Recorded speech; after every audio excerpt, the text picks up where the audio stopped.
Salamu alaikum masu kallonmu. Barkanmu da saduwa a cikin wannan sabuwar tasha tamu da muka buɗe ta Jukalti TV. Tasha ce wanda za ta dinga kawo mana shirye-shiryen da suka jibanci harkokin kimiyya da fasaha, da yadda za mu ci gajiyar wayoyinmu da kwamfutocin da muke amfani da su. Da haka a wannan shirin namu na farko za mu fara magana ne akan yadda ake siye da siyarwa ta hanyar intanet, wanda aka fi sani a turance da e-commerce ko kuma online shopping. Za mu yi magana ne yadda ake siyayya online da kuma yadda ake sayarwa online. Amma za mu so kafin mu shiga cikin shirin ku danna subscribe, sannan kuma ku danna ƙararrawa domin samun sababbin shirye-shiryen mu a nan gaba.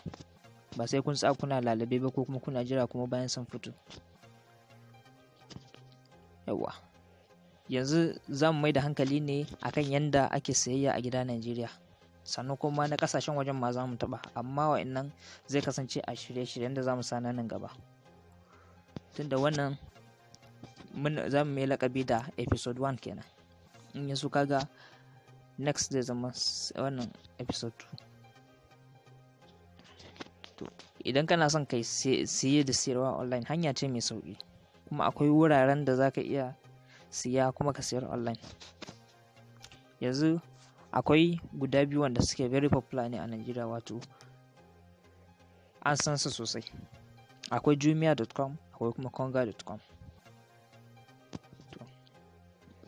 Konga.com wuri ne kamar store, kamar yadda zaka shiga Shoprite kai siyayya ko kuma ka shiga wani supermarket haka kai siyayya. To sai dai shi kuma wannan akan screen zaka yi komai. Website ɗinsu zaka shiga ka duba, kuma da shi da jumia.com kusan duk aikin su ɗaya. Akwai bambancin kamfani ne, sannan kuma su suna aiki ne a Najeriya, don haka zaka iya siyayya ko daga ina a zo ma Najeriya. Sannan kai ma in kana da kaya, sababbin kaya, zaka iya sa su a wannan website ɗin ka rajista da su domin ka sayar da kayanka ga kwastomomin da kake so.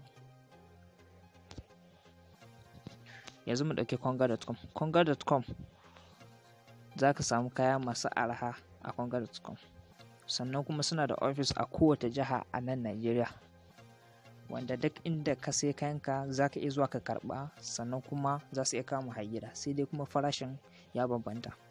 Idan kana son a kama har gida, akwai amount ɗin da za ka ƙara, wanda za ka samu ragi idan har za ka zaɓi su ajiye ma office.